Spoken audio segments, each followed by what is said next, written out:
Welcome to another Teaching Tip Tuesday. I'd like to talk to you about inner hearing, audiation, whatever you'd like to call it. But singing inside your head, it's an absolutely essential skill. Started right from when you start having the students. For us, it's prep, 4-year-olds, right up to, I teach up to 11-year-olds, and you really need to keep that skill happening. So what do I mean, inner hearing, for those of you who may not be familiar? It's when the song keeps going, but inside your head. Twinkle, twinkle, little star.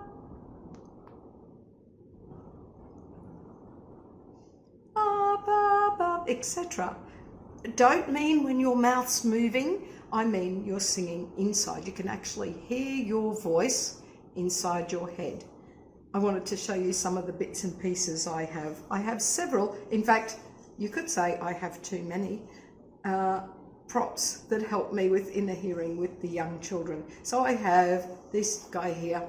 What's fabulous about these is that the song, also known as the clown's head, I guess in this case, aka, it's still going, it's just inside. So I think as the illustration of what inner hearing is, it's perfect. So I have this guy, I'll show you some of them. Are you ready? This guy.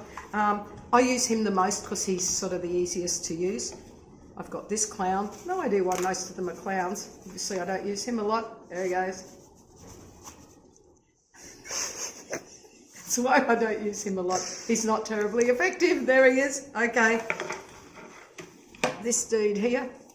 She's a little bit creepy because she's got a face on both sides. Okay, so, but she works really well. So there you go. That's my two-faced one. Not like me. I'm not two-faced. Okay. Pig. Now, the pig doesn't really do it, but we could. Okay. Who else? Oh, these cute little ones that we had at a Kodai conference, pops in and out. Got to be careful. If you do that too hard, the head pops off. Okay, that's that one. And two really good puppets is, okay, Tam. So this is Tam Tum. He's a beautiful folk menace puppet, and he tucks in and pops out. He's really good. I like him. So sing inside your head, sing out loud. Not the only reason I use this puppet, but he is fabulous. And Pentatonic Bear is his name.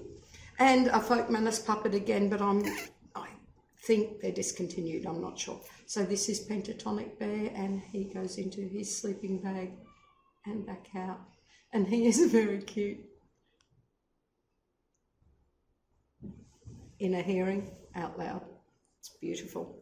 So, of course, you can do inner hearing all sorts of ways. You don't need to have a puppet or a toy. You can just do outside inner hearing, out loud, hand behind your back, any sort of signal. You could do I know.